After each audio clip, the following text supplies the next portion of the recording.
예, 우리 오늘 은혜 받으실 말씀은 요한복음 2장 23절에서 25절의 말씀입니다. 요한복음 2장 23절에서 25절. 예, 우리 찾으셨으면 읽겠습니다. 유월절에 예수께서 예루살렘에 계시니 많은 사람이 그의 행하신 표적을 보고 그의 이름을 믿었으나 예수는 그의 몸을 그들에게 이탈까지 아니하셨으니 이는 친히 모든 사람을 아시며 또 사람에 대하여 누구의 증언도 받으실 필요가 없었으니 이는 그가 친히 사람의 속에 있는 것을 아셨음이니라. 아멘. 사람의 마음을 아시는 예수님이라는 제목으로 은혜를 나누도록 하겠습니다. 말씀을 나누기 전에 간단하게 먼저 좀 여러분들에게 좀 나누고 싶은 것이 있습니다. 교회 안에 목회자는 복음만 선포해야 된다라고 생각하는 이런 비중이 아주 큽니다. 그러나 여러분, 목회자에게는 시대적인 사명이 있습니다. 아멘. 나라가 어려움에 처해 있고 위기에 부딪혀 있을 때에 성도들에게 온전한 정말 올바른 진리를 가르치고 그 길을 제시해야 되고 방향을 제시해야 될 사명을 가지고 있습니다. 우리가 잘 아는 것처럼 우리도 모르는 사이 자유 대한민국이 공산주의 사회주의 전체주의로 바꾸려는 자들이 몇십 년 동안 이런 작업들을 해오면서 대한민국이 벼랑 끝에 서 있게 되었습니다. 윤석열 대통령께서 계엄령을 발동해서 이 망국의 현실을 우리 국민들에게 알려주셨습니다. 그 계엄령이 선포되어지고 나서 우리가 눈을 뜨고 보니 헌법재판소, 대법원, 공수처, 경찰, 검찰, 국회, 언론, 정말 여러분 군대 어느 곳 하나 성한 곳이 하나도 없었음을 우리는 목격했습니다. 모든 것이 불의와 불법으로 만연해 있었습니다. 결국 여러분, 많은 사람들에게 책임을 물을 수 있겠지만 가장 큰 책임은 교회에 있다고 봅니다. 교회에도 책임이 없다고 말하지 못할 것입니다. 왜냐하면 교회는 세상의 빛과 소금으로 예수님의 피로 주고 사신 바로 그런 교회이기 때문입니다. 그러나 이런 지역교회들이 지나친 개인주의로 자기 교회들 하나 지키기에 급급한 이런 사역들을, 이런 교회들을 운영해가고 있었습니다. 이게 다 여러분 사실 우리 목회자들의 잘못이라고 생각합니다. 목회자들의 책임이 아주 큽니다. 국가는 여러분 교회를 담는 그릇입니다. 어떤 사람들은 이렇게 말을 하기도 합니다. 아이, 공산주의가 되면 어떠냐, 전체주의가 되면 어떠냐, 아 그래도 뭐 복음을 전할 수 있지 않겠냐라고 말하는데 너무나도 여러분 어리석은 말들인 거죠. 우리가 실제로 북한이나 중국을 보면 교회가 없잖아요. 복음을 전할 수 있는 그런 환경들이 아님을 우리는 보고 있습니다. 여러분. 그들에게는 여러분 양심의 자유라는 것도 없어요. 내가 양심에 따라 할 수 있는 자유가 없어요. 그 다음에 여러분 사유재산을 가질 자유도 없습니다. 신앙의 자유도 없을 뿐더러 집회 결사의 자유 또한 없습니다. 거주 이동의 자유도 없어요. 그러니까 여러분 대통령께서 최종 변론에서 말씀하셨던 것과 같이 소단에 있는 개구리처럼 서서히 여러분 자유를 빼앗기는지도 모르고 우리는 자유를 빼앗기고 있었다라는 것이죠. 여러분 2030이 깨어나고 그 다음에 여러분 대학생들이 시국선언을 하며 깨어나고 있는 이때에도 정말 우리가 어제 여의도에 많이들 모였지만 사실 정말 교회의 일부분만 이렇게 온 거지 정말 대한민국의 전체 교회가 모여진 것은 아님을 우리가 알 겁니다. 정말 교회 전체가 다 깨어 모였다면 그 여의도 차고도 넘치고 마포, 영등포 그런 데까지 다 저는 채워졌으리라고 봅니다. 그러니까 이 교회의 문제가 바로 정말 목회자의 그런 이 문제이기도 하죠. 그러니까 왜 목회자들에게는 어떤 이 생각이 있냐면 정교 분리를 해야 된다. 이 정교 분리를 해야 된다. 교회 안에서는 절대 정치적 이야기를 하면 안 된다. 이게 이제 만연해 있어요. 지금도 여러분 우리가 논란거리가 되었던 이찬수 목사님, 교회에서는 이 생각도 있을 수 있고 저 생각도 있을 수 있는데 서로 분쟁하는 것보다 서로 자기들의 생각을 좀 유보해 두고, 그러니까 이 시간이 좀 지나면서 되어지는 일들을 보면서 그때 이렇게 이야기를 나누어도 괜찮다라고 이렇게 이제 말씀을 하셨던 것이 논란이 되어졌었던 것이죠. 여러분, 모든 것이 때가 있고 시기가 있는 거죠. 교회에서 여러분 이렇게 나라가 위기 가운데, 나라가 곧 망하기 직전에 있는데 네 생각도 맞고 내 생각도 맞고 서로 말다툼을 하고 논쟁을 하느니 교회 안에서는 화목해야 되기 때문에 서로 성격을 존중해 주면서 그걸 이해하자. 이런 것은 여러분, 나라를 잃고 난 다음에 무슨 소용이 있겠습니까? 목소리를 내야 될 때는 반드시 목소리를 내야 됩니다. 그러니까 정교 분리라는 것은 교회나 목회자가 정치적인 발언을 하지 말라는 소리가 아니에요. 국가나 국가 종교를 세우면 안 된다. 국가가 국가 종교를 세우면 안 된다는 뜻이 있는 거예요. 왜냐하면 여러분, 국가 안에도 여러 종교가 있잖아요. 분명 신앙의 자유가 있다고 했습니다. 신앙의 자유가 있는데 한 국가에서 어떤 종교만 특정적으로 이건 우리의 국교다라고 하면 안 된다라는 게, 이게 정교 분리인 거예요. 이게 정교 분리입니다. 종교의 자유 때문에 그렇게 하는 것이죠. 미국에서도 자유민주주의 헌법을 만들면서 이게 명문화가 되어져서 헌법이 여러분 만들어졌습니다. 그러나 구약은 정교 일치의 시대입니다, 여러분. 우리가 성경을 보면 잘 아는 것과 같이 절대 정교 분리가 되지 않았어요. 하나님이 이스라엘이라는 그 한 나라의 통치자로서 하나님이 왕이셨어요. 그러니까 정치와 신앙과 종교는 하나였어요, 하나. 그래서 정교 일치가 이루어졌던 것입니다. 그러나 예수님께서 이 땅에 오셔서 이제 신약 시대를 여시면서 마태복음 22장 21절에도 예수님께서 가이사의 것은 가이사에게, 하나님 것은 하나님께 바쳐야 된다라고 이런 말씀을 하셨습니다. 그러니까 복음이 유대인을 넘어서 이방인에게까지 이제 그렇게 전파되면서 정치와 종교는 분리되어야 된다라는 이런 뜻이 내포되어져 있는 겁니다. 근데 주 313년 밀라노 칙령 때 로마 황제가 나라를 다스리는 수단으로 무엇을 이용했냐면 종교를 이용했어요. 종교를. 그래서 국교가 그때 세워진 거예요. 국교라는 게. 그래서 이 황제가 이 공회를 열었어요. 공회. 원래 황제는 공회를 열면 안 돼. 우리가 왜 신앙 고백도 하듯이 거룩한 공회와, 그러니까 이건 나라가 이제 황제가 이제 공회를 열면서 이제 황제가 이제 이 뭐 예를 들자면 목사도 임명하고 뭐 신부도 임명하고 이제 이런 식으로 이제 나라가 되어져 갔습니다. 그게 1000년 동안이나 이루어졌어요. 1000년 동안. 그래서 우리가 잘 알고 있는 것처럼 이 1000년의 시대를 뭐라고 그러냐면 중세 암흑 시대라고 하는 거예요. 중세 암흑 시대. 이 암흑 시대 동안 이 황제가 이 국교를 정해놓고 나라를 치리해가는 그런 목적으로 삼았던 것이죠. 그러면서 여러분 점점 시간이 이제 그 1000년 동안 시간이 지나오면서 뭐가 세워지게 되냐면 로마 카톨릭이 세워지게 된 거예요. 그래서 여러분 유럽의 전역이 다 로마 카톨릭이 국교가 되어졌던 겁니다. 그럴 때 여러분 1517년에 종교개혁이 일어났던 거죠. 그 종교개혁이 일어나면서 이제 이게 좀 분리되기 시작했습니다. 그래서 독일에는 루터교만 섬기게 또 되어 있고, 또 영국에는 성공회만, 또 스코틀랜드는 장로교, 이렇게 또 분리가 되어졌어요. 이러다 보니까 또 정말 이 독일에는 루터교만 섬겨야 되고, 또 영국에는 성공회만 섬겨야 되고, 이게 또 국교가 되어지다 보니까 또 이런 폐단들이 막 일어나게 되어진 겁니다. 그러니까 그래서 여러분 종교개혁 이후에도 종교전쟁으로 수많은 사람들이 싸웠던 거예요.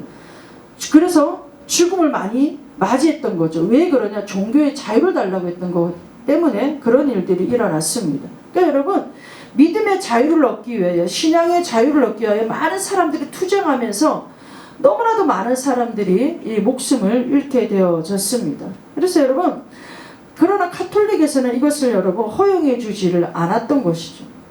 우리가 이 영국에서 옛날에 미국은 영국의 식민지였어요. 그러니까 영국에서 그렇게 이 성공에만 섬겨야 된다는 그런 것 때문에 이제 그 청교도들이 메이플라워를 타고 미국으로 건너와서 이제 새로운 나라를 이제 그렇게 세우게 되었다는 것을 우리가 아마 잘 알고 있을 겁니다. 그러니까 미국의 헌법이 만들어지기 전에 토마스 제퍼슨이라는 사람이 기초를 세웠는데, 그때 이제 종교의 자유, 양심의 자유 이런 자유들을 명시해야 된다라고 기초를 놓았는데, 이게 이제 우리가 미국 하면 보통 수정헌법이라고 이야기하잖아요. 그러니까 이 헌법이 수정이 되면서 정확하게 이제 명시가 되어졌던 거예요. 어떻게 신앙의 자유, 양심의 자유, 거주 이동의 자유, 표현의 자유, 그 다음에 이 집회 결사의 자유, 이런 자유들을 이제 명확하게 넣게 되어진 겁니다. 그러니까 여러분, 정교 분리라는 것은 무엇이냐면 국가는 국교를 둘 수가 없다는 뜻이에요. 한 종교만을 국교로 정할 수 없다는 게 정교 분리인 거예요. 그러니까 국가가 잘못하면 국민들이, 교회들은 국가의 잘못에 대하여 지적하고 이것을 바로 잡을 수 있도록 이야기할 수 있다라고 되어져 있다는 거예요. 이게 정교 분리입니다, 여러분. 정말 우리 교회는 정확하게 이런 뜻을 알고 또 이런 이 움직임에 우리가 함께 동참하고 기도하고 있는 줄을 믿습니다. 여러분, 지금 우리는 안일하게 정말 뭐 평안하다, 지극히 개인주의에 빠져 있을 때가 아니라 나라가 정말 위기 중에 위기에 있을 때, 정말 제가 지난주 국회의사당 앞에서 그 세이브 코리아 할 때 참석할 때 제 옆에 노부부 두 분이 앉아 계셨어요. 너무나 연로하신 분들이셨어요. 지팡이를 쥐고 오셔서 두 부부가. 그 제가 너무 안쓰럽기도 하고, 그래서 연세가 어떻게 되십니까? 일단 90이 넘으셨대요. 그 정말 대단하시잖아요. 그래서 정말 이분들이 이렇게 나라가 위기에 있고 나라가 어려움에 있다는 걸 알고 이 노 부부가 이렇게 지팡이 쥐고 오셔서 그렇게 이 기도하고 하시는 모습을 보고, 아, 정말 진짜 우리는 지금 나이를 막론하고 내 환경과 처지를 막론하고 내가 어느 위치에 있는가를 막론하고 지금은 교회가 다 하나로 움직여야 될 때라고 저는 생각을 합니다. 그래서 여러분, 정말 우리가 할 수 있을 때 하는 것, 할 수 있을 때 우리가 행동하는 것, 이게 너무나도 중요한 것이라고 저는 생각을 하기 때문에 한 번 더 여러분, 우리가 마음에 이것을 새기고 정말 잘못된 이 비진리가 교회 안에 이 만연해 있는 정교 분리라는 잘못된 이런 이 정의로 교회 사람들의 입을 막으려고 하는 이런 것에 우리가 여러분 주눅들지 않고 우리는 반드시 목소리를 내야 될 때 낼 수 있는 그런 저와 여러분들이 되시고, 또 정말 나라가 안정화될 수 있도록 우리가 끝까지 기도의 줄을 놓치지 않는 저와 여러분들이 되시기를 예수님의 이름으로 축복하고 축복합니다. 우리가 어제 3.1절 그런 모임으로 모든 것이 끝난 것이 아니라 어쩌면 여러분 시작인지도 모릅니다. 다시 시작점에 우리가 서서 다시 허리띠를 동여매고 신발끈을 단단히 묶고 우리는 또 다시 또 출발해야 될지를 모릅니다. 여러분들 정말 나라와 민족을 위해서, 우리 또 세우신 지도자를 위해서 우리 다 같이 정말 기도하는 그런 여러분들 되시기를 간절하게 제가 바라고 바랍니다. 예, 말씀을 나누겠습니다. 예, 오늘 2장 23절에서 25절의 말씀은 원래 지난주에 함께 연결해서 말씀을 나누려고 하다가 이 말씀을 좀 따로 떼어서 전하는 것이 좋겠다 생각해서 제가 이 세 구절만 따로 떼었습니다. AD 90년경에 모든 것을 경험했던 사도 요한이 예수님과 3년 반에 이 동고동락하면서, 그리고 또 예수님이 십자가에 죽으시고 부활하신 것을 목격하고 승천하신 것을 목격하면서 또 정말 사도로서의 복음을 전하고 온갖 박해와 핍박과 고난 속에서 모든 것을 경험하고 났던 이 사도 요한이 요한복음을 이제 기록을 했습니다. 요한복음을 기록한 목적이 있어요. 목적. 그 목적이 우리 요한복음 20장 31절을 보겠습니다. 요한복음 20장 31절. 오직 이것을 기록함은 너희로 예수께서 하나님의 아들 그리스도이심을 믿게 하려고 하며 또 너희로 믿고 그 이름을 힘입어 생명을 얻게 하려 함이니라. 그러니까 사도 요한이 요한복음을 기록한 목적이 있어요. 예수님이 하나님의 아들이심을 믿게 하려고, 그리고 그 아들을 통하여 생명을 얻게 하려고, 영생을 얻게 하려고 요한복음을 기록했다라고 분명히 사도 요한은 밝히고 있습니다. 예수님께서 30세 때 공생애를 이제 시작하셨습니다. 공적인 사역을 시작하셨습니다. 그러면서 제자들을 부르시고 자신의 영광을 드러내기 위해서 첫 번째 표적인 가나 지방에서 혼인잔치에서 물이 포도주를 변화하는 그런 이 기적을 베푸셨습니다. 그리고 얼마 지나지 않아 예루살렘 성전에 가셔서 그 장사하는 이 자들의 상을 더 엎으시고 성전에서 그들을 내어 쫓으셨습니다. 왜 그러셨냐면 하나님에 대한 열심히 예수님을 삼켰기 때문에, 시편 69편에 예언되어져 있던 그런 말씀으로 하나님의 열심으로 정말 예수님을 삼켰기 때문입니다. 그 하나님의 열심이 어디까지 가셨냐? 예수님을, 자기 아들을 십자가에 못 박는 자리까지 갔죠. 근데 그 하나님의 열심이 거기서 멈춰졌냐? 그것이 아니라 오늘날에도 하나님의 열심은 일하고 계십니다. 그래서 그 하나님의 열심이 사람을 부르시고 사람에게 사명을 주시고 복음을 전하게 하시고 또 정말 이 척박한 땅에 교회를 세우게 하시고 영혼을 구원하게 하시는 그 여호와의 열심이 지금도 일하고 있음을 저희들은 믿는 줄을 믿습니다. 오늘 2장 23절에도 보면 많은 사람이 그가 행하신 표적을 보고 그를 믿었다라고 되어져 있습니다. 마태복음, 마가복음, 누가복음에는 많은 기적들이 기록이 되어져 있습니다. 그러나 요한복음에는 딱 7가지만 추려서 표적이 기록되어져 있습니다. 2장 1절에서 11절, 우리가 잘 아는 것처럼 물이 변하여 포도주가 된 사건이죠. 그 다음에 4장 46절에서 54절은 왕의 신하의 아들을 고치시는 그런 이 표적이 기록되어져 있습니다. 5장 1절에서 6절까지는 38년 된 병자를 고치시는 그런 표적이 기록이 되어져 있습니다. 그 다음에 6장 1절에서 13절까지는 이 5,000명을 먹이시는 오병이어의 기적이 기록이 되어져 있습니다. 6장 16절에서 21절은 예수님께서 무리를 걸으시는 그런 기적이 기록이 되어져 있고, 9장 1절에서 7절까지는 남에서부터 눈먼 자를 고치시는, 소경을 고치시는 기적이 기록이 되어져 있습니다. 그 다음에 11장 1절에서 44절까지는 죽은 나사로를 살리시는 이런 기적들이 기록이 되어져 있습니다. 그러니까 물이 변하여 포도주를 이 표적으로 사용하신 것은 어떤 의식에서 율법에 정해놓은 그 범위에서 벗어나 은혜로, 예수님께서 정말 은혜로 그 잔치집에 기쁨을 주시는 그런 것을 나타내시기 위해서 하셨고, 왕의 신하의 아들을 고치신 것은 영적인 치유를 나타내시고자 하셨던 것이고, 38년 된 병자를 고치신 것은 약한 자를 강하게 하시는 오병이어는 영적인 기아 상태에 있는 것을 배부르게 하시는 거예요. 그 다음에 무리를 걸으신 것은 제자들이 두려움 있는 그 제자들을 어떻게 해요? 믿음의 자리로 인도하시는, 또 소경을 고치시는 것은 캄캄한 어둠 가운데 빛으로 인도하시는 그런 또 이 뜻이 있고, 나사로를 살리신 것은 사망에서 생명으로 옮기시는, 여러분 표적이라는 이것은 숨은 의도가 있다는 뜻이에요. 기적이라는 말과 표적이라는 말은 약간 좀 다릅니다. 언어가.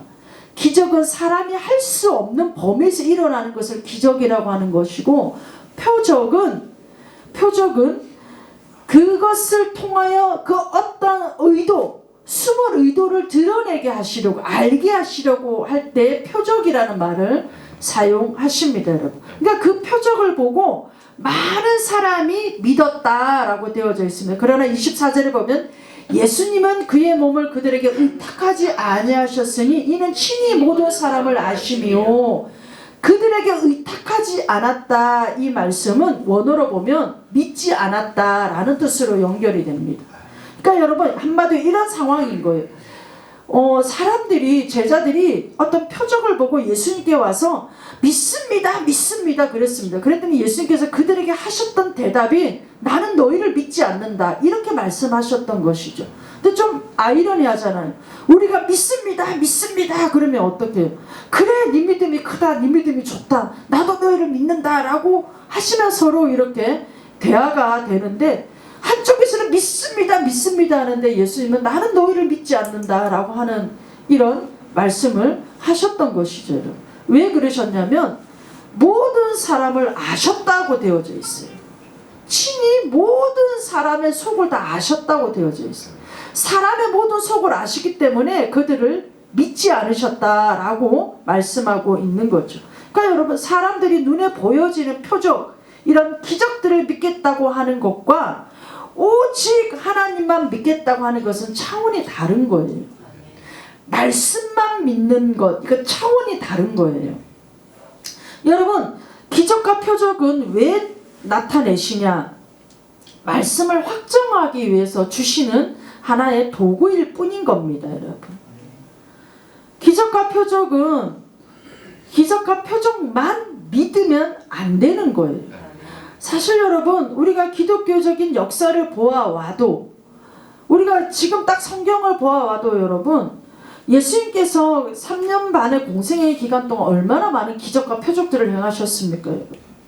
그러나 유대인들은 종교 지도자들은 믿지 않았어요. 그러니까 표적과 기적이 다가 아니라는 것이죠. 여러분. 그들은 눈으로 직접 보았음에도 불구하고 믿지 않았어요. 여러분.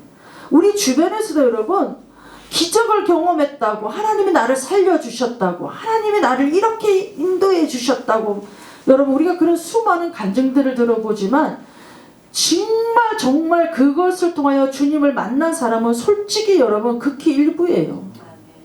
저는 천국에 갔다 왔다는 사람도 만나봤고 어떤 하나님이 살려주셨다고 하시는 분도 만나봤어요. 그러나 여전히 여러분 그들의 이런 믿음을 삶을 보면 제가 뭐 속단하고 판단하는 뜻에서 하는 게 아니라 하나님을 만났다면 저렇게 할 수 없다라는 행동들이 나온다니까요. 여러분. 그러니까 그 표적만 기적만 갖고 하나님을 믿는다라는 것 자체가 주님은 이미 알고 계시다라는 것이죠.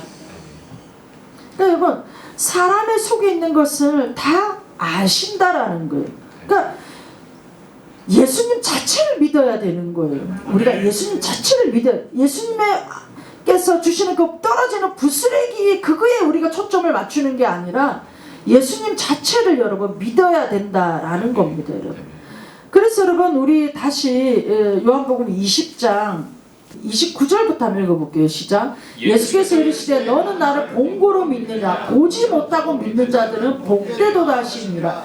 예수께서 제자들 앞에서 이 책에 기록되지 아니한 다른 표적도 많이 행하셨으나 오직 이것을 기록하면 너희로 예수께서 하나님의 아들 그리스도이심을 믿게 하려 하며 또 너희로 믿고 그 이름을 힘입어 생명을 얻게 하려 함이니라. 요한복음 20장 1절의 믿음까지 우리가 나아가야 되는 거예요. 어떤 표적을 보고 내가 주님을 믿습니다 이게 아니라 정말 그 표적을 주신 이유가 뭐냐? 예수님 그 자체를 믿게 하려고, 예수님이 하나님의 아들이심을 믿게 하려고. 그래서 그 믿음으로 말미암아 영생의 자리까지 생명의 자리까지 우리를 얻게 하기 위한 그 하나님의 원래의 그런 마음이 있다라는 것이죠. 여러분. 그러니까 여러분 정말 이 종교 지도자들은 예수님의 그런 표적과 기적을 보면서도 예수님을 뭐라고 여러분 속단했습니까? 이건 바알세불에 힘입어서 하는 표적이다 기적이다 라고까지 그들은 말을 하는 것을 우리가 볼 수 있는 거죠. 여러분. 그러니까 예수님은 표적을 통해서 하나님의 말씀을 이해하고 예수님만이 유일한 구원자라는 그런 것을 믿게 하기 위해서 예수님께서는 표적을 행하셨음에도 불구하고 유대인들이나 종교 지도자들은 거기까지 도달하지를 못했습니다. 거기까지 나아가지를 못했습니다. 우리 요한복음 5장에도 보면 왜 기적을 베푸시냐? 하나님의 아들이심을 믿게 하기 위해서다. 그 다음에 요한복음 10장 37절에도 왜 그런 표적을 행하셨냐? 사람의 속에 있는 것을 시험해 보시고자, 사람의 속에 무엇이 있는가 알아보시려고 기적을, 표적을 행하셨다라고도 기록이 되어져 있습니다. 그러니까 여러분, 우리 요한복음 9장에도 보면 남에서부터 속용된 자가 있었어요. 그래서 실로암 못에 가서 눈을 씻었더니 그 보이지 않던 눈이 보여지게 됐어요.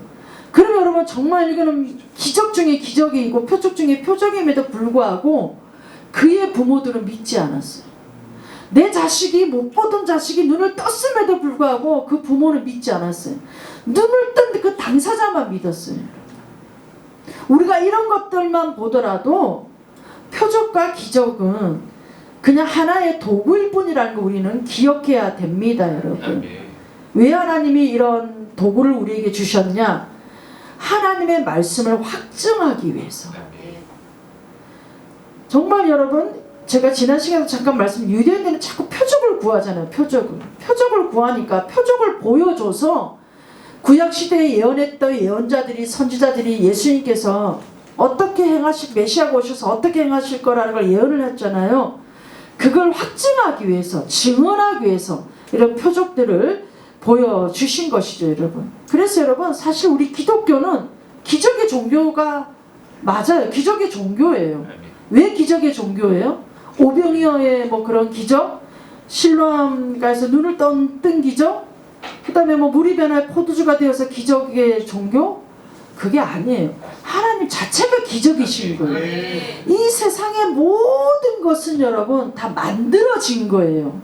다 만들어진 거예요. 근데 여러분, 하나님은 어떤 분이세요? 스스로 계신 분이에요. 스스로 계시다라는 것 자체가 기적인 거예요. 스스로 계시다라는 것 자체가 기적입니다. 그러니까 하나님 자체가 기적이기 때문에 우리는 기적의 종교인 거예요. 기적의 종교입니다, 여러분. 근데 하나님 자체가 기적이신데 그 기적을 하나님은 매일매일 우리의 삶에 베풀어 주지는 않으세요, 여러분.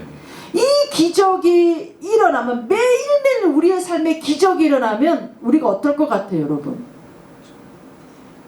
어떨 것 같아요? 살 수가 없어요. 왜 그런 줄 아세요, 여러분? 하나님이 세상과 우주를 통치하시는 방법이 있어요. 두 가지의 방법이 있어요. 통치하시는 방법이. 첫 번째 방법은 뭐냐면 섭리하심이에요. 섭리하심. 이 섭리하심은 뭐냐면 아주 정상적이면서도 자연스러운 방법으로 하나님께서 질서정연하게 통치해 가시는 것을 섭리라고 해요. 또 한 가지 하나님이 통치해 가시는 방법은 기적이라는 거예요, 여러분. 기적. 아주 특별한 방법을 사용해서 하나님이 움직여 나가시는 거예요.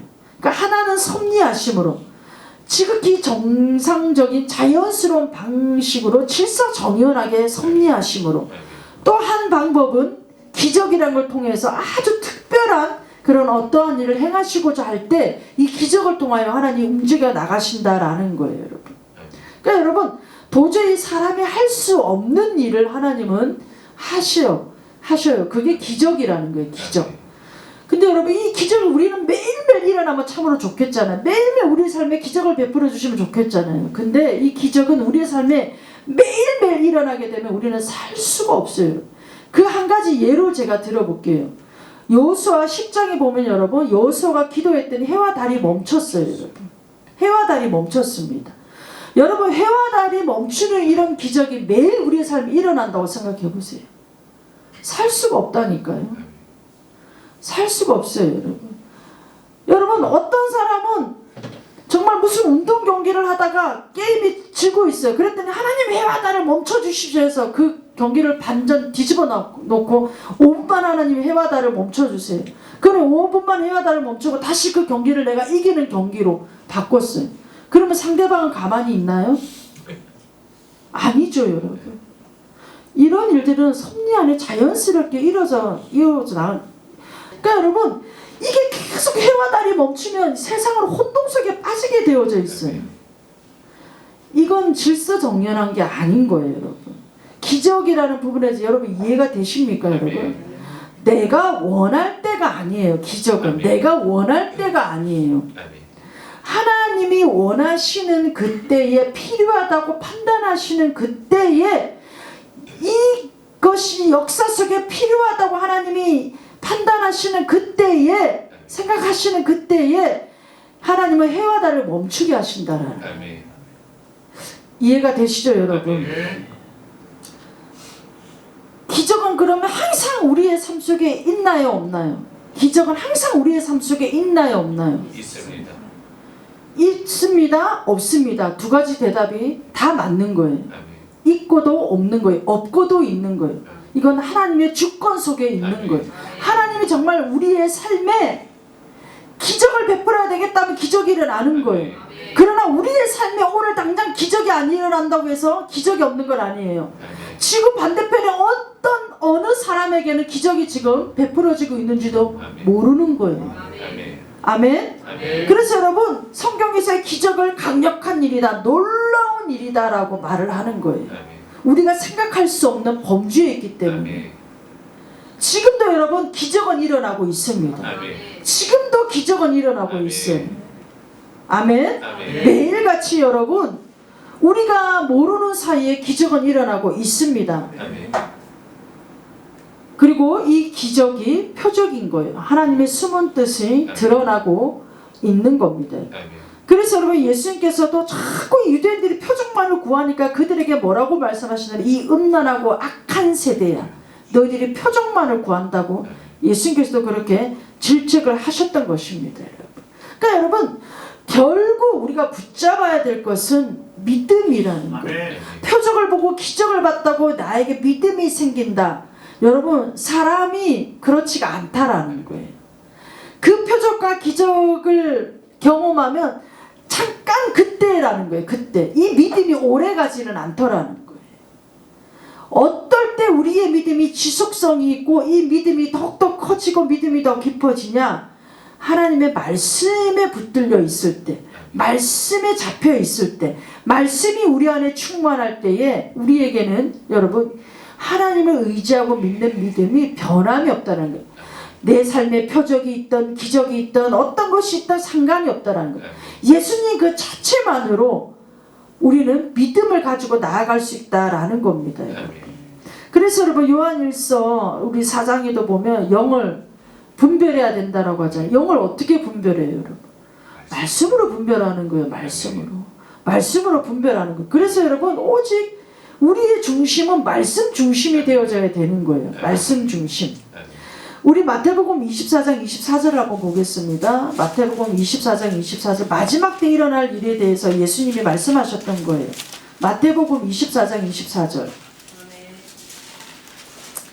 자, 우리 한번 볼까요? 시작. 거짓 그리스도들과 거짓 선지자들이 일어나 큰 표적과 기사를 보여 할 수만 있으면 택하신 자들도 미혹하리라. 거짓 그리스도들과 거짓 선지자들도 여러분 표적과 기사를 행한다고 분명히 되어져 있어요. 왜? 미혹하려고. 우리 그 다음에 예수님이 재림하시기 전 어떤 이 시대인가를 잘 기록해 놓은 우리 데살로니가 후서 우리 2장 7절에서 10절을 볼게요. 2장 7절에서 10절. 불법의 비밀이 이미 활동하였으나 지금은 그것을 막는 자가 있어 그 중에서 옮겨질 때까지 하리라. 그때 불법한 자가 나타나리니 주 예수께서 그 입으로 기운을 죽이시고 강림하여 나타나심으로 피하시리라. 악한 자의 나타남은 사탄의 활동을 따라 모든 능력과 표적과 거짓 기적과 불의의 모든 속임수로 멸망하는 자들에게 있으리니 그들이 진리의 사랑을 받지 아니하여 구원을 받지 못함이라. 이러므로 하나님의 미혹의 역사를 그들에게 보내사 거짓 것을 믿게 하심을 진리를 믿지 않고 불의를 좋아하는 모든 자들로 하여금 심판을 받게 하려 하심이라. 예수님의 재림 사건 전에 일어날 일들에 대해서 기록하고 있어요. 어떤 일들이 일어납니까? 사탄이 활동을 하는데 모든 능력과 표적과 거짓 기적을 일으킨다고 되어져 있어요. 왜? 미혹하기 위해서. 우리 계시록 13장을 한번 볼게요. 계시록 13장 우리 13절에서 15절까지 시작. 큰 이적을 행하되 심지어 사람들 앞에서 불이 하늘로부터 땅에 내려오게 하고 짐승 앞에서 받은 바 이적을 행함으로 땅에 거하는 자들을 미혹하며 땅에 거하는 자들에게 이르기를 칼에 상하다가 살아남은 짐승을 위하여 우상을 만들라 하더라. 그가 권세를 받아 그 짐승이 우상에게 생기를 주어 그 짐승이 우상으로 말하게 하고 또 짐승의 우상에게 경배하지 아니하는 자는 몇이든지 다 죽이게 하더라. 마지막 때 어떤 일이 일어나요? 표적이 기적이 일어난다고 되어져 있어요. 그러니까 여러분, 그러면 목사님이 지금 기적이 표적이 그냥 구하지 말라는 건가, 믿지 말라는 건가? 아니에요, 여러분. 우리 구해야 돼요. 우리 요한일서 5장 14절 한번 볼게요. 요한일서 5장 14절. 그를 향하여 우리가 가진 바 담대함은 이것이니 그의 뜻대로 무엇을 구하면 들으심이라. 우리가 하나님 뜻대로 가면 다 하나님은 들으시고 오늘도 우리에게 기적을 베풀어 주시는 분은 하나님이십니다. 오늘도 하나님의 기적은 있으세요. 그러나 하나님께서 우리에게 원하시는 것은 너무 그 기적에 치중하여서 예수님 자체보다는 하나님 자체보다는 그 기적에 치중하여서 거기에 주목하는 신앙은 안 된다라고 말씀하고 계시는 겁니다. 그래서 예수님께서 그들이 표적을 보고 믿습니다 믿습니다 하는데도 내가 너희를 믿지 않는다. 내가 너희를 의탁하지 않는다. 나는 너희의 모든 속을 안다. 너희가 무슨 생각으로 표적을 구하고 기적을 구하는지 내가 너희들의 생각을 다 안다. 너희들의 속에 있는 것들을 다 알고 있다 라고 말씀하고 있는 것이었죠. 그러니까 저와 여러분뿐만 아니라 전 세계 70억 인구 한 사람 한 사람을 우리 하나님은 다 알고 계시다라는 거예요. 다 알고 계시다. 왜 우리가 표적을 구하는지, 왜 이 기적을 구하는지, 어떤 마음에서 어떤 의도에서 구하는지를 알고 계시다고 말씀하고 있는 겁니다. 그래서 우리 역대하 우리 16장 9절에도 보면 여호와의 눈이 온 땅을 두루 감찰하사 전심으로 자기를 향하는 자에게 여호와께서 능력을 베풀어 주신다라고 말씀하고 있는 거예요. 지금도 하나님을 향하여 전심을 향하여 하나님을 향하는 자들에게 하나님은 지금도 능력을 베풀어 주셔요. 기적을 베풀어 주셔요. 표적을 일으켜 주셔요. 여러분. 하나님은 너무나도 좋으신 분이시고 선하신 분이십니다. 왜요? 하나님은 왜 그러시냐? 사람을 의지하지 말라는 거예요.